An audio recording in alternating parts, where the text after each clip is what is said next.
In a world full of noise and distractions, one voice is reaching out to make a difference in the lives of children. Meet Abigail, a mass communication student at Stephen F. Austin State University, who turned her passion for storytelling into something extraordinary. What began as a simple idea has grown into something much more. Abigail's very own kids' radio drama. So I have started Stories from Jasper County. It follows 6 kids, 3 girls and 3 boys, and they follow mysteries. They call them mysteries, but they're not like super detective needing police officers type situations. They mainly like the chickens got out and they think it's a mystery. So they kind of go out and solve the clues and they have a great time doing it. I hope kids really like it as much as I love making them. I have a great time coming up with sound effects, coming up with the stories, and I hope they enjoy it just as much as I did growing up listening to kids' radio dramas as well. Oftentimes, kids' radio dramas are mixed up with the term podcast. Podcasts are often produced with minimal sound effects and focus on the host's voice, while a kids' radio drama utilizes many elements and techniques to enhance the story. So kid radio dramas are when you have a story where you fill in the blanks of it by adding sound effects where like you can hear a character footsteps and it's just like the characters talking, some voice background with sound effects, but then you build a world around it. But then the kids are able to build a world in their imagination where they can fill in the blanks of they can hear the character opening the door and walking through the door, but then they can visualize what that character looks like and then walking through the door. It just builds up on their imagination and gives them a good foundation of coming up with things and creating things with their mind. Abigail credits so much of her success to the support she's received from her professors and peers at SFA. Her mass communications program has given her the technical skills and the inspiration to keep creating. The class that got me started in making this was my introduction to audio production. I just really learned about how I could tweak sounds and stuff. One of my favorite projects was a commercial that we did for the radio station here at SFA, and me and my friend Carly, we both made our voices kind of different. It made us sound like we're an employee at McDonald's, and we tweaked our voices, and it was so fun just playing around with Adobe Premiere and how to like get our voices to change, and I really liked how we were able to do that in like under 15 minutes. While she strengthened her skills at SFA, her true inspiration derives from nostalgia, or more specifically, focus on the family's series Adventures in Odyssey. I love Adventures in Odyssey because it just reminds me of my childhood. When I was growing up, it was still on the radio. It actually aired on the radio, and we would every Saturday go visit my grandparents. My grandpa has since passed away, and it's just like a really, I don't know, it just kind of takes me back to those drives, going to his house and, you know, eating ice cream on the porch with him. It just really reminds me of him. And then they don't just talk about, like, you know, the basic stuff about being a Christian. They talk about things that are really hard. And, you know, for an 8-year-old, it may not make sense, but, like, as a parent listening to it with their kid, you know, it hits close to home a lot of times. And I think that's why I like it. They do say that it's 8 to 12-year-olds, but I'm 22, and I still listen to it every night to go to bed. This is also one of the leading reasons why she wanted to start her own kids' radio drama. I want to work for Focus on the Family one day, and I grew up listening to their kids' radio drama, and so I wanted to start one where I could be like, hey, look what I can do with being a student, a full-time student with 2 jobs on campus, and with kind of old equipment, and still be able to get high-quality kids' drama just like they can at a big production.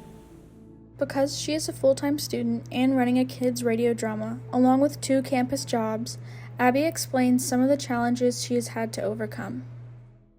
One of the biggest challenges is just like writing the stories. It just takes the longest process, and I try to have them done every Friday where I can send them out by Monday, but it does take a while to record everything. The recording process is super quick. I have everybody coming in within like 30-minute intervals, and everybody is super quick. They know their lines. We sometimes use my computer to follow the lines, so I'm never worried about that. It's just production-wise because I'm just one person. So sometimes I wish I had other people helping me, but because it's just me, it normally takes me 3 hours from start to finish. But I'm also editing like breaths in there, fixing if somebody has a long pause or they've stumbled over a word, I'm having to fix all those things as I go. So I think that is my biggest challenge. I've always been really good at balancing schoolwork and work, so like that's not a problem with me. This is just another ball to juggle, and I have a great time doing it. On a cliffhanger, tune in next week to hear the case of the library monster. This has been an episode of Stories from Jasper County, recorded from Barnard Studios. This episode was written and directed by Abigail. Before the season started, I knew I wanted there to kind of be, I wanted to highlight a character for an episode. I knew I wanted to highlight something going missing, and I knew I wanted a location. So I kind of pick those three, and we kind of alternate between those three every week. So I just make sure, like, okay, I want to start with Sophie first. So, like, the first episode was, like, the gang story, like, how we all came together, how we did this and solved mysteries. So it was them telling their story. So we're already in it, but this is them telling how it all started. So I knew I wanted to start that way, and then I went to the next one where I just wanted something to go missing. And then I went to a location. So we were cleaning up Red River Park, and then we went back to a character where we kind of did, like, let's get to know this character a little bit more than just the let's solve the case. Like, we're learning about their family life and different things like that, because every character's life is different. One kid lives with her grandmother and her mom. One kid's dad passed away and is living with a single mom. One kid lives on a farm and has a bunch of heaping of sisters and has a really close Christian family. Another family has a bratty older bully sister, and he has to deal with that. And so I wanted to make sure that there was a wide variety of kids and their families, so a kid could listen and be like, hey, that's like my family, or hey, that's like this person. And I just wanted them to be able to see themselves, and that was my biggest point of creating the stories, is to make sure that each character would have a difference in each other. And then how I found the voice actors is I just posted a flyer around campus and just like, hey, I'm looking for voice actors. These are the characters' names. This might be about. DM me. I created an email, and Barnard Studios official or whatever, and so I just put that on there, put it around. I think it took 2 days to finally hear back from somebody, and I squealed. I was so excited, just because I've been working on this project all summer, and so to be able to start getting that ball rolling was a really exciting milestone. Here's a sneak peek of Stories from Jasper County. Oh boy, here he comes. Henry, ready with the rope? Yep, he's almost where I can jump on him. Here he comes. Oh, wait. No! No! The monster ate Henry! Sophie, what are we going to do now? Everyone run!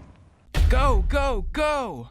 Oh, here he comes. Sophie, just wake up and this will all go away. What? This is a dream, Sophie. To save us, all you have to do is wake up. Wake up, Sophie. Wake up, Sophie. Wake up, Sophie. Wake up, Sophie. Wake up, Sophie. Wake up, Wake up, Sophie. Sophie. Wake up, Sophie. Wake up, Sophie. Wake up, Sophie. We've got to do something about that monster in the school library basement. Looks like we have a case.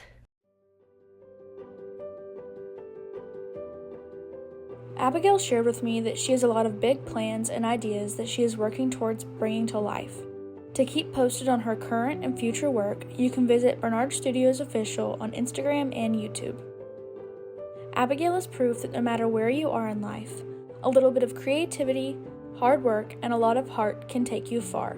And for her, the adventure is just beginning.